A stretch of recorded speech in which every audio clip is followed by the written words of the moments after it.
Sir, ഇന്ത്യക്കൊരു പണി നൽകുക എന്ന ലക്ഷ്യവുമായിട്ട് മുഹമ്മദ് യൂനിസ് ചൈനയിൽ ഒരു സന്ദർശനം നടത്തി. അന്ന് പറഞ്ഞത് ഈ ബംഗ്ലാദേശ് അതിർത്തിയിലുള്ള ലാൽമണിർഹാട്ട് വിമാനത്താവളം അതൊരു രാജ്യാന്തര വിമാനത്താവളമായിട്ടൊക്കെ വികസിപ്പിക്കാം എന്ന് പറഞ്ഞാൽ ഇന്ത്യയെ എപ്പോഴും നിരീക്ഷിക്കാനുള്ള ഒരു സൗകര്യം ഞങ്ങൾ ഒരുക്കി തരാമെന്നുള്ള അർത്ഥം.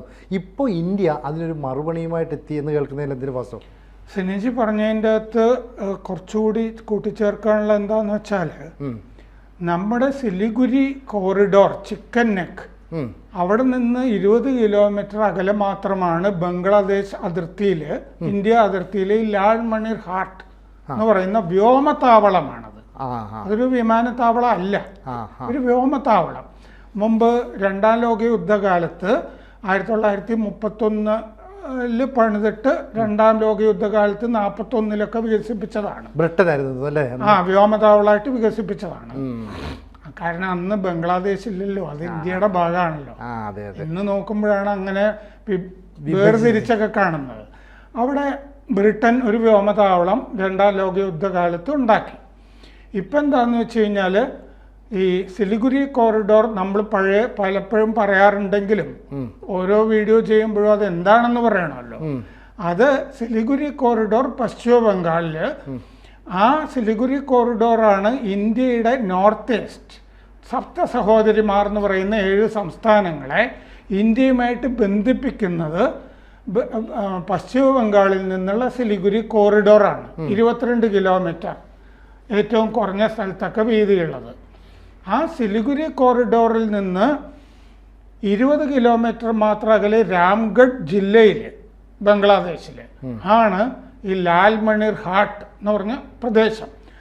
അപ്പോൾ ചൈനയിൽ പോയി വന്ന യൂനുസ് ഈ ലാൽമണിർ ഹാട്ട് ചൈനീസ് സഹായത്തോടു കൂടി ഒരു പാസഞ്ചർ വിമാനത്താവളമൊക്കെ ആക്കി വികസിപ്പിക്കാൻ പോകുന്നു. ചൈനയുടെ സഹായത്തോടു കൂടി എന്ന് പറഞ്ഞു കഴിഞ്ഞാൽ ചൈനയുടെ വ്യോമസേനയ്ക്കൊക്കെ വന്ന് നമ്മുടെ അതിർത്തിയിൽ നിരങ്ങാൻ ഒരു താവളം എന്നുള്ളതാണ്. അപ്പോൾ അതിന് നമ്മൾ മറുപടി കൊടുക്കാൻ പോകുന്നു.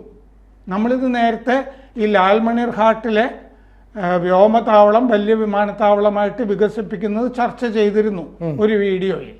ഇപ്പോൾ ഇന്ത്യ മറുപടി കൊടുക്കുന്നത് യൂനുസിനും ചൈനയ്ക്കും എങ്ങനെയാണെന്ന് വെച്ചാൽ, ത്രിപുരയിൽ ഉനാകോട്ടിയിൽ കൈലാഷഹർ എന്ന് പറഞ്ഞ് ജീർണിച്ച ഒരു എയർ സ്ട്രിപ്പ് കിടക്കുന്നുണ്ട്. ജീർണിച്ച ഒരു വ്യോമതാവളം കിടക്കുന്നുണ്ട്. അത് നമ്മൾ 1971 ബംഗ്ലാദേശ് വിമോചനത്തിനുള്ള പാകിസ്ഥാനുമായിട്ടുള്ള യുദ്ധം ഉണ്ടല്ലോ, ആ കാലത്ത് ഉപയോഗിച്ചിരുന്നതാണ്. ഇപ്പം അത് ഉപയോഗിക്കുന്നില്ല, ജീർണാവസ്ഥയിലാണ്. അവിടെ നമ്മുടെ airports authority of India AAI അതിൻ്റെ ഉദ്യോഗസ്ഥർ കഴിഞ്ഞ ദിവസം സന്ദർശനം നടത്തി. മെയ് 26 സന്ദർശനം നടത്തി. എന്നിട്ട് അവിടുത്തെ സൗകര്യങ്ങൾ, ഇനി ഭൂമി കൂടുതൽ എന്തെങ്കിലും ഏറ്റെടുക്കേണ്ടതുണ്ടോ, കാഴ്ച എങ്ങനെയായിരിക്കും അവിടെ നിന്ന്, അതിന് പരിമിതികളൊക്കെ ഉണ്ടോ, ഈ വക കാര്യങ്ങളൊക്കെ പഠിക്കാൻ വേണ്ടി ഒരു ഉദ്യോഗസ്ഥ സംഘം 26 ത്രിപുരയിൽ ഉനാകോട്ടിയിലെ കൈലാഷഹർ ജീർണിച്ച് കിടക്കുന്ന വ്യോമത്താവളം പോയി കണ്ടു. 30 വർഷമായി അത് ഉപയോഗശൂന്യമായിട്ട് കിടക്കുകയാണ്. ഇപ്പോൾ ത്രിപുരയിലെ അഗർത്തല വിമാനത്താവളം മാത്രമാണ് ഉള്ളത് ത്രിപുരയ്ക്ക്. അപ്പോൾ ത്രിപുരയുടെ ഭാഗ്യത്തിന് ഇങ്ങനൊരു വിമാനത്താവളം, ഉർവശി ശാപോപകാരം എന്ന് പറഞ്ഞ പോലെ യൂനിസിൻ്റെയും ചൈനയുടെയും ഭീഷണി കൊണ്ട് ഒരു വിമാനത്താവളം കൂടി ത്രിപുരയ്ക്ക് കിട്ടും എന്നുള്ള അവസ്ഥ വരുന്നു. അപ്പോൾ വടക്കൻ ബംഗ്ലാദേശിലാണ് ഈ ലാൽമണിർ ഹാട്ട് വ്യോമത്താവളം. അവിടെ രണ്ടാം ലോക യുദ്ധകാലത്ത് ആണ് ബ്രിട്ടീഷുകാർ വ്യോമത്താവളം പണിതിരുന്നത്. ഈ അവിടെ നിന്ന് ഈ സിലിഗുരിയിലേക്ക് 22 കിലോമീറ്ററേ ഉള്ളൂ. അപ്പോൾ സിലിഗുരി ഞങ്ങൾ പിടിച്ചടക്കും ചൈനയുടെ സഹായത്തോടു കൂടി എന്നാണല്ലോ ബംഗ്ലാദേശിലെ ഭീകരവാദികളൊക്കെ പറയുന്നത്. റഹ്മാനി എന്ന് പറഞ്ഞിട്ടൊരു ജമാഅത്തെ ഇസ്ലാമിക്കാരനെ ജയിലിൽ നിന്ന് വിട്ടിരുന്നു, ബ്ലോഗറെയൊക്കെ കൊന്നൊരുത്താൻ. അവനും പറഞ്ഞിരുന്നു ഞങ്ങൾ സിലിഗുരി കോറിഡോർ ആക്രമിച്ച് ചൈനയുടെ സഹായത്തോടു കൂടി കീഴടക്കും.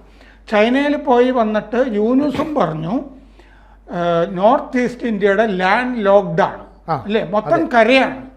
ഞങ്ങളാണ് കടലിന്റെ കാവലാണ്. അപ്പോൾ ഞങ്ങൾ കടൽ വഴി പോയും നോർത്ത് ഈസ്റ്റ് അവിടെ പോയി ഇറങ്ങി ഞങ്ങൾ സിലിഗുരി കോറിഡോർ പിടിക്കും. നോർത്ത് ഈസ്റ്റ് അങ്ങനെ ഇന്ത്യയിൽ നിന്ന് ഒറ്റപ്പെടുത്തിയിട്ട് ഞങ്ങളുടെ ഭാഗത്തേക്ക് കൂട്ടിച്ചേർക്കും എന്ന് പറഞ്ഞ വർത്തമാനം പറഞ്ഞാണ്. അപ്പോൾ ഇതൊരു ഭീഷണിയായിട്ട് തന്നെ നമ്മൾ എടുക്കുകയാണ്. അപ്പോൾ 1971 യുദ്ധകാലത്ത് നമ്മുടെ വ്യോമസേനയുടെ ലോഞ്ച് പാഡ് ആയിരുന്നു കൈലാഷഹർ ത്രിപുരയിലെ.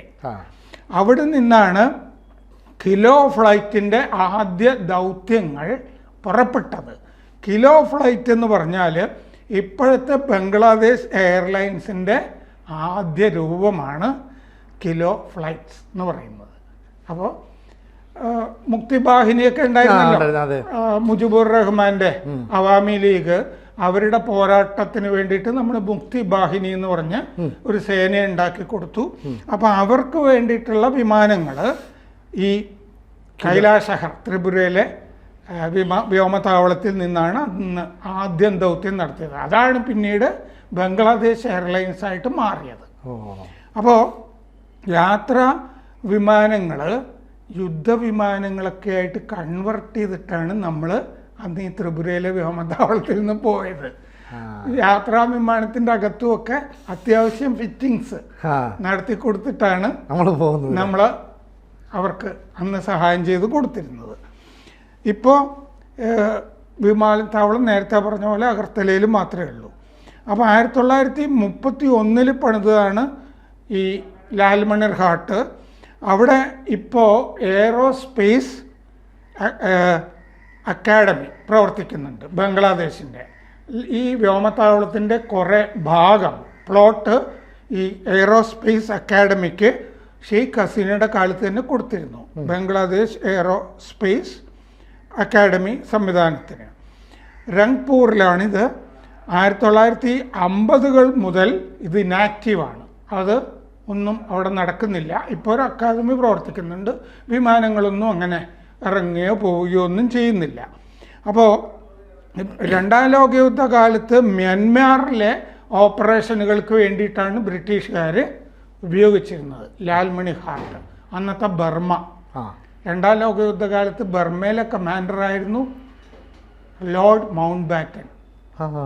ഇവിടെ വന്ന് ഇന്ത്യ വിഭജിച്ച് നെഹ്റുവിനെയൊക്കെ ആകെ ഒരുപാട് പാളിച്ചയിലൊക്കെ ആക്കിയ ആളാണ് മൗണ്ട് ബാറ്റൻ. നമ്മുടെ ആദ്യത്തെ ഗവർണർ ജനറലുമായിരുന്നു അദ്ദേഹം. ബർമയിലെ കമാൻഡറായിരുന്നു. ഗാന്ധിയെ ഗോഡ്സെ കൊന്നല്ലോ, ഒരു തോക്കുണ്ട്. അത് ആ തോക്ക് ഈ 2ാം ലോകയുദ്ധകാലത്ത് ബർമയിൽ ഒരു സോൾജിയർ ബ്രിട്ടീഷ് ഭടൻ ഉപയോഗിച്ചിരുന്ന തോക്കാണ് ഉപയോഗിച്ചത്. അതുകൊണ്ടുള്ള സംശയങ്ങൾ ഇപ്പോൾ ഈ ചർച്ചയിൽ ഞാൻ പറയുന്നില്ല. ഇത്രയും പറഞ്ഞപ്പോൾ തന്നെ ഏതാണ്ടൊക്കെ പിടികിട്ടി കാണുമല്ലോ. അതാണ് ബെരറ്റ എന്ന് പറഞ്ഞ ആ തോക്ക്. അപ്പോൾ 2019 ഷെയ്ഖ് ഹസീന ഈ ലാൽമണിർ ഘാട്ടിലെ കുറച്ച് ഭാഗം എയറോസ്പേസ് യൂണിവേഴ്സിറ്റിക്ക് കൊടുത്തതാണ്. ഈ ചൈന ഉദ്യോഗസ്ഥരും ഈ ലാൽമണിർ ഘാട്ടിൽ വന്നിരുന്നു. അവർ പരിശോധനയൊക്കെ നടത്തി. എയർ ഓപ്പറേഷൻ സെൻ്ററായിട്ട് വികസിപ്പിക്കാനാണ് ചൈന ഉദ്ദേശിക്കുന്നത്. അവരുടെ ഈ ബംഗ്ലാദേശിൽ ഇന്ത്യയുടെ അതിർത്തിയിൽ ഇന്ത്യയൊക്കെ നിരീക്ഷിക്കാനൊക്കെ. അപ്പോൾ അതിർത്തിയിൽ ഈ ചൈനയുടെ എയർ പവർ, വ്യോമശക്തി, അതിനിത് വലിയ സഹായമാവും എന്ന് ചൈന കാണുന്നുണ്ട്. അങ്ങനെ സഹായമാകണ്ട എന്ന് നമ്മളും കാണുന്നുണ്ട്. അതാണ് നമ്മൾ പോയി ഇപ്പോൾ ഉനാക്കോട്ടിൽ ത്രിപുരയിൽ കൈലാഷഹർ വികസിപ്പിക്കാൻ പോകുന്നത്. ഞങ്ങൾ അങ്ങനെയൊന്നും ചെയ്യാൻ പോകുന്നില്ല എന്ന് ഈ ഞായറാഴ്ച പത്രപ്രവർത്തകരോട് ബംഗ്ലാദേശിൻ്റെ ബ്രിഗേഡിയർ ജനറൽ നസീമുദ്ദൗള പറഞ്ഞു.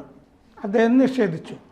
അത് ഇങ്ങനത്തെ രഹസ്യ സൈനിക പ്രവർത്തനങ്ങളൊക്കെ നടത്തുമ്പോൾ അത് നിഷേധിക്കുകയാണല്ലോ അതിൻ്റെ ശരി. അങ്ങനെ നിഷേധിച്ചു എന്ന് മാത്രമേ ഉള്ളൂ. അപ്പോൾ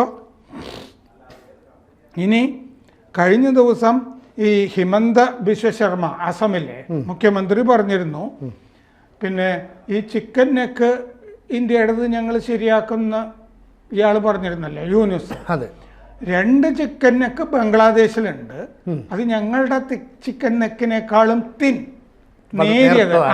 നേർത്തതാണ്. എന്ന് ഹിമന്ത ബിശ്വ ശർമ്മ പറഞ്ഞിരുന്നു.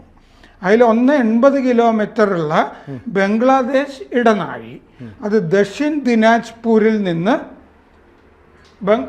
പശ്ചിമ ബംഗാളിലെ ഗാരോ ഹിൽസ് വരെ എത്തുന്നതാണ്. അത് നമ്മൾ പിടിച്ചു കഴിഞ്ഞാൽ ഈ പറഞ്ഞ ഈ രംഗ്പൂർ ജില്ലയില്ലേ അത് ഒറ്റപ്പെടും. ഈ രംഗ്പൂരിലാണല്ലോ ലാൽമണർ ഘാട്ട്. നമ്മൾ ഈ ബംഗ്ലാദേശ് കോറിഡോർ ദക്ഷിൺ ദിനാജ്പൂർ മുതൽ ഗാരോ ഹിൽസ് വരെയുള്ള 80 കിലോമീറ്റർ പിടിച്ചാൽ ഈ രംഗ്പൂർ തന്നെ ഒറ്റപ്പെടും. 1. 2, 28 കിലോമീറ്ററുള്ള ചിറ്റഗോങ് കോറിഡോർ, ചിറ്റഗോങ് ഇടനാഴി, അത് തെക്കൻ ത്രിപുരയിൽ നിന്ന് ബംഗാൾ ഉൾക്കടൽ വരെയാണ്. അത് നമ്മൾ പിടിച്ചാലും ബംഗ്ലാദേശിൻ്റെ മുകളിൽ പിടിവീഴും. അപ്പോൾ 2 ചിക്കൻ ഞെക്ക് നിങ്ങൾക്കുണ്ട് മോനെ യൂനിസ് അവിടെ ഉണ്ട് എന്ന് ഹിമന്ത ബിശ്വ ശർമ്മ 2 ദിവസമായി പറയുന്നു. ഹിമന്ത ബിശ്വ ശർമ്മ അതിൻ്റെ മാപ്പും ഒക്കെ പ്രസിദ്ധീകരിച്ചു. ഇനി ബോധവും വിവരമൊന്നും ഇല്ലെങ്കിൽ ഒന്ന് കണ്ടോ എന്ന് പറഞ്ഞിട്ട് അതും എക്സല് കഴിഞ്ഞ ദിവസം മിനിഞ്ഞാന്ന് പ്രസിദ്ധീകരിച്ചിരുന്നു. കണ്ടോളൂ എന്ന് പറഞ്ഞിട്ട്. അപ്പോൾ ഇതാണ് ബംഗ്ലാദേശിൻ്റെ അവസ്ഥ. ഭീഷണിയും പലപ്പോഴും ഉപകാരമായിട്ട് വരും. കൂടുതൽ വാർത്തകളും വിശേഷങ്ങളും നിങ്ങളിലേക്ക് എത്താൻ ABC മലയാളം സബ്സ്ക്രൈബ് ചെയ്യുക, ബെൽ ബട്ടണും അമർത്തുക.